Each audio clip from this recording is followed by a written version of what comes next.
Welcome to the second session from RSCM Music Publications. My name is Tim Ruffer. I'm Head of Publishing at the Royal School of Church Music, in which role I coordinate Sunday by Sunday magazine. This session is looking at issue 93 of Sunday by Sunday, which starts at the beginning of October and finishes with Christmas and the end of the year. Weekly comments have become a regular feature of Sunday by Sunday for many years. We are very lucky to have had some wonderful people write the comments over the years, and this issue's comments were written by the Very Revd Nicholas Papadopulos, Dean of Salisbury Cathedral, and I'll be talking to him about the craft of writing and also how Salisbury Cathedral is coping with the coronavirus. We sat down to decide the contents of the magazine back in February, when COVID had barely left China. And we certainly didn't know the extent to how all our lives would be turned upside down by the virus. It just so happens that the Feast of St. Luke, the beloved physician, happens to be on a Sunday this year. So I'll be talking to Chris Thorpe, one of our regular contributors, about healing services in October. Finally, as the year comes to a close, I'll be talking to David Ogden about how we might, as musicians, cope with Christmas, especially carol services. We're also having a quick look at a new collection of carols published by the RSCM for sopranos, altos and unison lower voices, which, given the challenge of limited forces that we face this year, will be very useful in particular this year. I'm joined now by the Very Revd Nicholas Papadopoulos, Dean of Salisbury Cathedral, who wrote the weekly comments for this issue of Sunday by Sunday. Welcome, Nick. Thanks, Tim. Very nice to be here. Nick, many of our comment writers have mentioned how much they enjoyed writing the comments, almost by surprise. I just wondered how you found the task, and did you find the 80 to 100 word limit a problem or a challenge? It's an opportunity. I think in any piece of writing, having a discipline is useful. Knowing well in advance, what it is that one is being asked to produce. And with biblical passages, I mean, there is so much to say. I could have written acres on any one of the Sundays, I suspect, and that would have been terribly unedifying for everyone. So the framework of thinking this has got to be pithy. This is fewer than 100 words, as it were. I found extraordinarily helpful and enjoyable. Yeah, but I was very very privileged, I think, to listen to your the Good Friday series of talks that you gave a couple of years ago, which was sort of ran on the screw tape letters, and those were sort of timed probably right down to the second, I'd imagine. So I knew when I asked you that you'd get that, and that you need to have that ability to keep to the task in hand. Well, the Good Friday devotion has a discipline all of its own, doesn't it? Because you have whatever it is, half an hour, a reading from Scripture, an address, some time for reflection, prayer, hymn, and on to the next. So you need to manage that. You need to manage that efficiently. Unlike the previous issue of Sunday by Sunday, which just covered the Trinity season, this issue 93 covers, I think, one of the more eventful periods in the church calendar. And we talked about Good Friday. I mean, do you find the changing seasons of the church's calendar stimulating? They're absolutely fundamental. the calendar is never, it's never for me been a sort of an optional thing that you can, dip into, dip out of. If we're serious about it, take it seriously, and follow it faithfully. It tells the whole story. It does so much of the work for us. From exile through to the promise of redemption, through to to incarnation, manifestation to the world, repentance and fasting and turning away, and then the culmination of Holy Week and Easter Day itself. So the whole narrative of our redemption, of God coming among us in Christ, sharing our life, and demonstrating the ineffable love of the Father for us. It's all there if we follow it, faithfully. And then throughout the year, the feast days which come along, and I'm speaking to you on the feast of Saint Bartholomew. These days that crop up, sometimes almost out of nowhere, and each has something to say, something to teach. It takes some of the subjectivity out of the work of a preacher and teacher.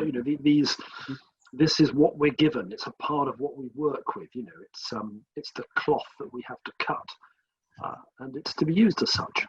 Yeah, it sort of gives the whole year a structure. Yeah. You've mentioned Easter Sunday, of course. This year, of course, well, I wouldn't say it was a write-off, but it gave us all lots of challenges. And when you wrote the comments, COVID has only just made its way out of China, I think. With the benefit of hindsight, do you think you would have changed any of your comments, or?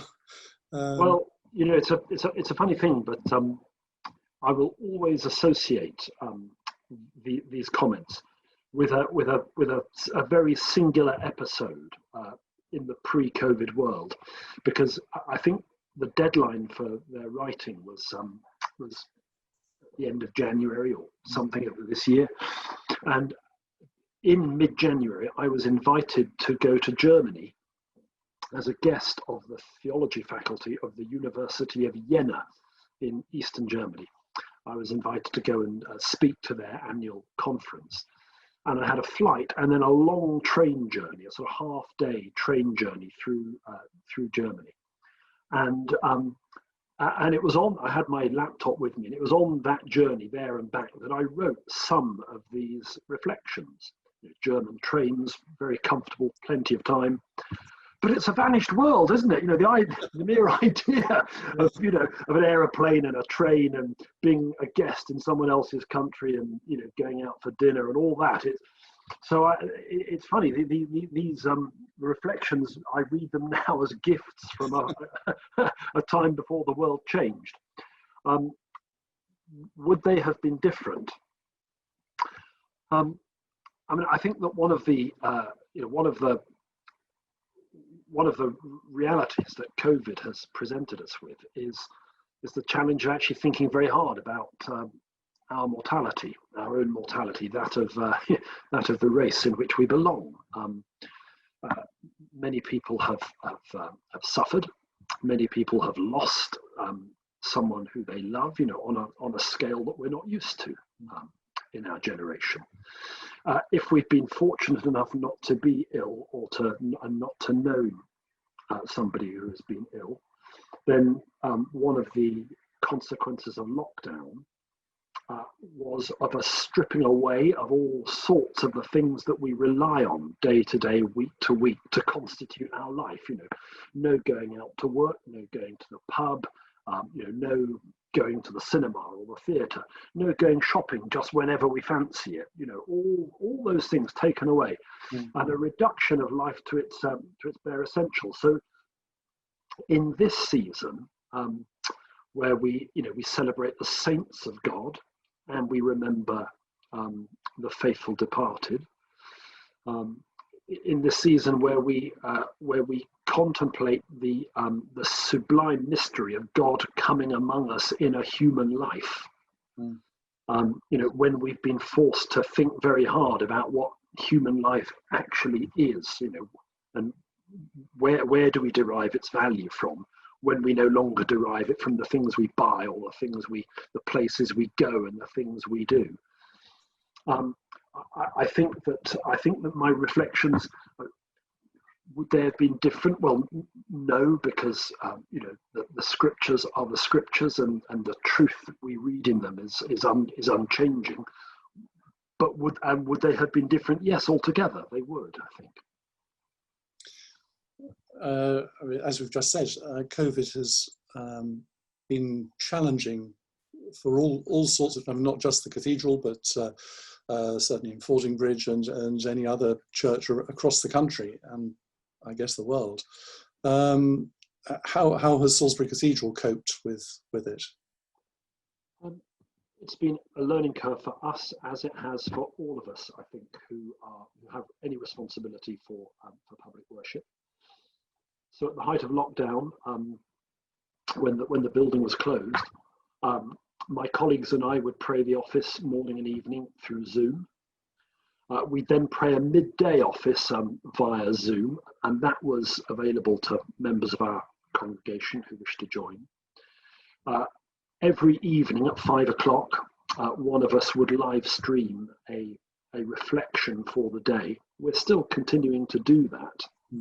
And then on Sundays, we would have a pre-recorded webcast act of worship. So none of those things were in place before lockdown was imposed. So all of that had to be learned very quickly. What were the pluses? I think that for us as clergy of the cathedral, the opportunity of speaking evening after evening, from our own studies, from our own homes, direct to people, as it were, that was a huge joy, actually, and rather liberating. We were able, for example, in our Sunday pre-recorded worship, to ask families to record intercessions for us. So we'd have, mum and dad and a grandparent and the young people of the household all chipping in. That gave, in a funny way, it allowed more voices to be heard in an act of worship than might typically be heard spoken, in a normal cathedral service. And it's something that we need to hang on to. And there were some challenges and some huge achievements for the choir. We had a number of occasions where the children of the choir were recording things by themselves at home, earpiece in one ear, iPhone in front of them, and the mix that was created out of that was glorious, actually, and we'll treasure some of that. Do you have plans for the COVID era Christmas? I think one of the lessons of the year has been to be careful about what you plan, because you don't know quite what's around the corner. And of course, with the restrictions changing week by week, it's difficult to know precisely where we'll be. But it won't be the same as a pre-COVID Christmas, will it? Not for any of us. That's very sure. Salisbury is known specifically, I suppose, for its Darkness to Light Advent service every year, to which literally thousands of people come. I can't see how that can happen this year. Well, we take very seriously the requirement to be responsible and to keep people safe. That means that at the moment, on a Sunday morning, we can accommodate about 100 people for worship, properly socially distanced and so on. What would Darkness to Light look like, sound like, feel like if we had no more than 100 people in the building? You can imagine. Yeah. So I think we've got to do some hard thinking about about the whole of the season. Yes, and I rather suspect that most churches will be in a very similar position. You know, how to do a carol service this year will be a real issue for a lot of people. Great blessing that choirs are allowed to sing again, though. That's a very welcome change. It is. It is very. It's very good that all that research that's gone into it, and you know, the spread of aerosol, and so hopefully, you know, the future isn't too gloomy, but especially for us musicians. Thank you very much indeed, Nick. It's been great to speak to you, and see you around the close sometime, I guess. It's a pleasure, Tim. Okay. Bye-bye. Thanks, bye. I'm now joined by Reverend Chris Thorpe, who has been on the committee for a few years now. And I asked Chris to join the committee because he has a wonderful way with liturgy, and he's contributed a number of liturgical services and concepts to Sunday by Sunday. And in this current issue, he has provided something for St. Luke, which this year falls on a Sunday this year.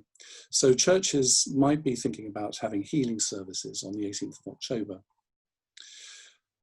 So Chris, thank you for joining us, and tell us a little bit about, firstly, the service that you had planned for us for this issue. Yes, well, of course, all of these were written before COVID, and we're having to revisit all of our planning. We are operating in church now, but most of the people coming to this service will be attending online. So the laying on of hands is going to be challenging, but in the same way that we've worked with sharing bread and wine, so we will be working our way through how to help people to make it in the same way as they make their spiritual communion, to receive a spiritual healing. And it may be that we're able to encourage them to use their own bodies to embody an action, and perhaps to anoint themselves as part of the service. But it's powerfully needed, isn't it, at this time, I guess? Very much so, yes. And obviously in some places more than others. And I think like you, we're in a very rural area here, and the instances of coronavirus are limited. You know, it's not like central, you know, Manchester or Oldham, where it's been very bad. So we have to thank the Lord for that. But be aware that it may be coming our way anytime soon. Yeah, the one thing that is hitting us already is the effects of lockdown. And I've got more people coming to see me at the moment with mental health problems than I've ever had before. Mm. And I think the isolation and the loneliness for so many has been, it's allowed problems from the past to reassert themselves, to come to the surface. Mm. And it's also brought with it an unlooked for side effect of just real loneliness. So our focus, interestingly, the passage of scripture that I'd chosen for the service was Jesus being confronted with a man with leprosy, saying, if you choose, you could make me clean. And Jesus saying, I do choose, be clean. And the real healing that was going on was not simply the leprosy, but also the isolation, the rejection, the sense of apartness that the people with leprosy were feeling. And in some ways, everybody, having been locked down, has been in that same sense of isolation and not being part of a social community, a fellowship of the church. Yeah. So that's going to work quite well, I think, for including people within the fellowship of the church. Yes. And the circle of healing. The other thing I'm going to do is to be in touch with all of those who've had funerals during the time of the lockdown, because I think they particularly have felt the damage of that, if you like, because having to have a funeral with sometimes only 3 people present was so hard. Yes. And as you say, being unable to reach out and with the human touch of just a hug, or even to hold a hand, I think that grief is very much a social process. We grieve by sharing with one another. Yeah. And I think that in this healing service, that's another group that I hope to write to, be in touch with, invite to come. And I'll be just tweaking it to allow that to be mentioned and held, some of those harms that we have befallen us, really. Yeah. Yes. And through no fault of our own. It's a very unjust thing, really, doesn't it? And for me, the point of a healing service is to open a channel of God's grace. But I think in this particular case, to help to reassure and give confidence to those who are still feeling locked down, even though the limitations are being released. Many people that we're in touch with still haven't ventured out of their homes. They're so afraid of the virus. Yes. So there's a bit where that needs healing in us as well, where regaining the confidence to step outside will be important. How do you feel music fits into a service like this? Whenever we're inviting people who are not normally churchgoers, and perhaps who haven't been for a long time or hardly at all, we try to use very, very well-known hymnody, and try not to introduce too many new things into a service at this time. And yet, I do want to try to show folk that we have got words that speak into these situations. And you know that old truism that we learn our theology through singing it. Yes. So I do want people to be singing some decent stuff. So we've introduced quite well into these sort of more fringe type, outreachy type services, things like Bernadette Farrell's "Longing for Light," "Christ Be Our Light." That's worked really well with people, being able to connect with that. Yes, and it's easy to catch on. I mean, I think it has become pretty mainstream now. But, and yet, you know, you'll always get folks saying, "Why don't you sing all the old, the proper hymns?" Hymns of yore, indeed. The other thing we use is a lot of Taizé, because that is so easy to pick up and to create. That's the other thing we're wrestling with online, is how to create silence, because online silence can feel quite uncomfortable. Yes. So using a very gentle Taizé chant can create the space that allow people to draw close. One of the other big services in this period is the Service for All Souls. Yes. And that'll have an added poignancy to it this year. Will that be an online service as well? Yeah, we certainly will. We're currently trying to think into this mix of physically present in church and online at the same time. And where we're not allowed to gather huge numbers together, I'm wondering though about the power of a person coming into church to light a candle, to make an act of remembrance, which no matter how good your online presence is, there is something tangible and important about that. So what we're doing with some of these bigger services is suggesting that we have the church open for half a day, and allow people to come in to make that, and then draw it all together in the online service, perhaps in the evening, for that one. But I know that some colleagues have been had huge burden of funerals, and a huge number of families that they will be wanting to connect with in some way. And I think the All Souls service is going to be especially needed. A time of lamentation for all that's passed, a time of regretting that we've not been able to give a proper service, if you like, yes. with so few being able to gather. Yes. I think that both of those is going to be really important. Mm. And you mentioned earlier when we were chatting about a third service that you're going to be holding in between St. Luke and All Souls. Tell us a bit about that.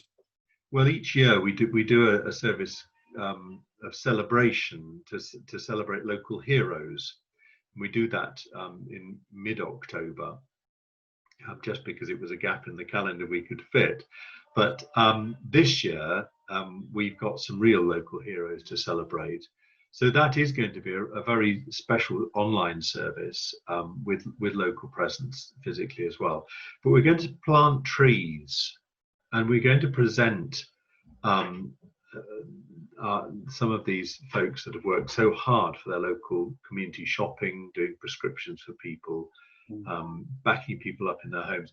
And we're going to present them with a medal to say how well they've done, but also to plant trees to say we will remember this time, and we will remember what people came together and did. So that service of celebration and thanksgiving is going to be somewhere in the middle of those two other services.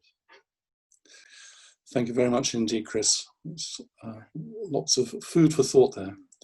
And an anthem particularly suitable for healing services is God of Hope and Lord of Healing by Margaret Ritzer. Margaret's husband, George, had been suffering with Alzheimer's for a long time and died a couple of weeks ago. The work has been recorded virtually by the choral scholars at St. Martin's in the Fields, and we'll listen to that in a moment. And it's in memory of George. May he rest in peace and rise in glory.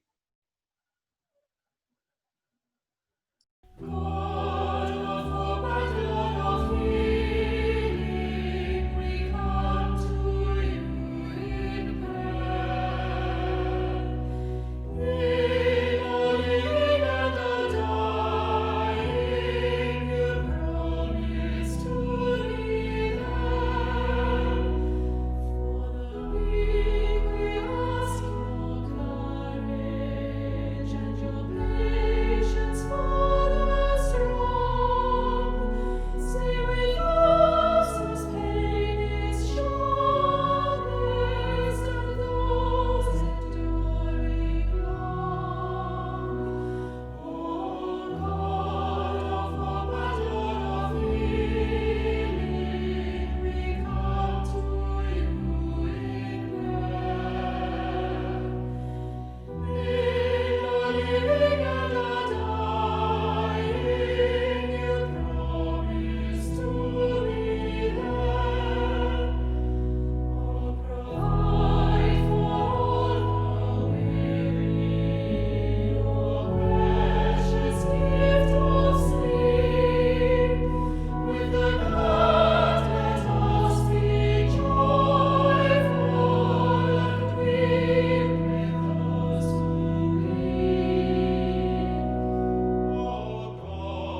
I'm joined now by David Ogden, a member of the Sunday by Sunday team since its inception somewhere in the midst of time. David, the recording of God of Hope and Lord of Healing by Margaret Ritzer that we've just listened to was recorded virtually by the choral scholars of St Martin's in the Fields as part of a Church Near You project in conjunction with the Church of England. Do you think there's anything about Margaret's music that really lends itself to virtual recording? Well, I think she has a real knack for writing memorable and just simple tunes that are wonderful to sing and really express the words. And what she's done in this piece, as you probably heard, is that she's contrasted the major and minor, starting off with the minor for the refrain, which she uses obviously throughout the piece. But then, you know, rather than keeping it all kind of doom and gloom, the verses are in the major key. So it's, you know, a more positive aspect to that. So you've got that contrast, but also if you're doing it, you know, you have to do it, perform it virtually, then it would be quite simple thing to perform, I think, and to record or to perform. There's also some instrumental parts which are really nice to reflect on the words that have just been sung and are kind of more meditative interludes. And of course, so you could get some variety in the whole piece, which would work well kind of virtually if you had an instrumentalist playing along, you know, with a piano or the organ or the backing track as required. So I think, and the fact it's got a kind of memorable refrain would mean that people could easily grab hold of it and easily learn it. So I think, yes, it would be really good to do it like that if you had to record it virtually. I think one of the benefits of this particular piece is that because it's kind of in chunks, if you like, that you can make it as long or short as you need. So you know, you can leave out sections quite easily, or add them without destroying the flow of the piece. And you know, if you're wanting to sort of cover some action in a healing service, you know, you can more or less time it exactly. Yes, exactly. And also, she, although it's the verses are in soprano, alto, tenor, and bass, she says the tenor part is optional, but you could also perform the verses in unison as well. So you could have a mixture of both. So you wouldn't have to do them all in 4 parts. You could do some in 4 parts. So different groups could record different bits, and then you could stitch it all together. That would be the ideal. Yeah, good. Now on to Christmas, the final bit of this issue. And for the first time in Sunday by Sunday, we've provided hymns and carols according to Christmas themes rather than one long list. I seem to remember this was your idea, David. What was behind the thinking of doing it this way? Well, every year the publishers send me all their Christmas music, and I end up with a pile like that. And I just, you know, in previous issues we've kind of put down what's new, what carols are new, but you know, unless you buy a copy of each one, it's to kind of know what they're about or know how hard they are or whatever. So I just wanted a way of categorizing them, of making, you know, getting some focus, if you like, within the Christmas music, and looking at the themes that are in the carol service, both in the traditional 9 lessons and carols, but also in the carol service, which we put in the Sunday by Sunday, with fewer. I think there's fewer readings, aren't there, Tim? Yes, I think there are 6 readings instead of 9. Yeah.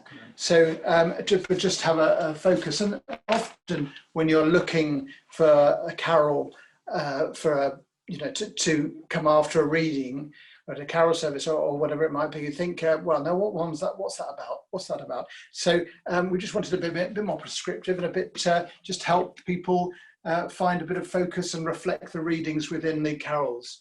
So what we've done, we've looked at the 6 categories that make up this particular carol service, and try to find find carols that go with those themes. So the first one is prophecy, looking at the Old Testament prophets, and there's lots of hymns and some anthems and carols that go with those readings. Obviously some Advent themes as well.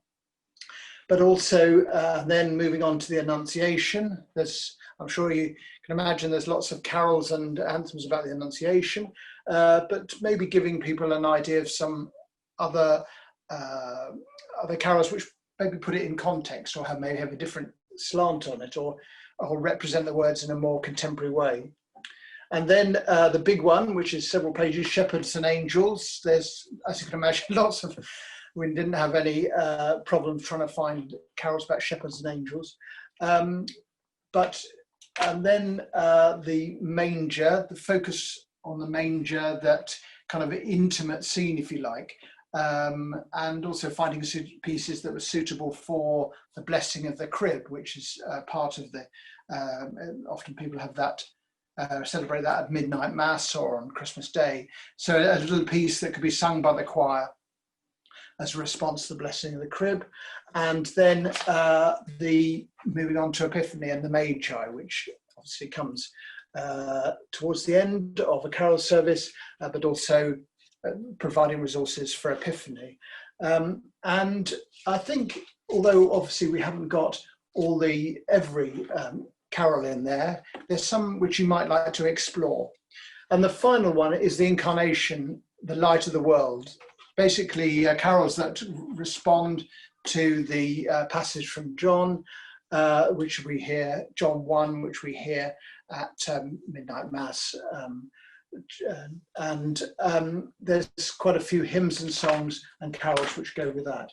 So hopefully people will find that helpful to just kind of focus their minds on picking carols that are suitable for the readings, rather than just because the ones they've already had for the last however many years. Thank you, David. Christmas with COVID seems somewhat daunting this year, doesn't it? And it may well be that we end up being limited to having just 6 singers, but certainly not as many as we are used to. The RSCM's new book of carols for sopranos, altos and unison lower voices will therefore be quite the lifesaver. It has a wonderful selection of 42 carols, all written during lockdown. All 42 can be sung by 6 voices, or by larger numbers if we're lucky and things change, so I highly commend it to you. David Ogden and I will be discussing it further in the next video from RSCM Publications. We will hear one of the pieces from the collection now, The Infant King by Sarah MacDonald. It's performed here by just 3 singers, and it's wonderfully evocative and effective with just those small numbers of singers. I hope you enjoy it.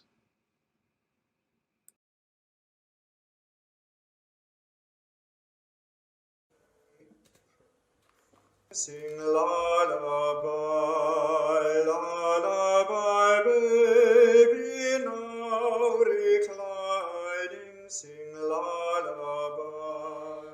Hush, do not wake the infant king, angels are watching, stars are shining over the place where he is lying. Sing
Stay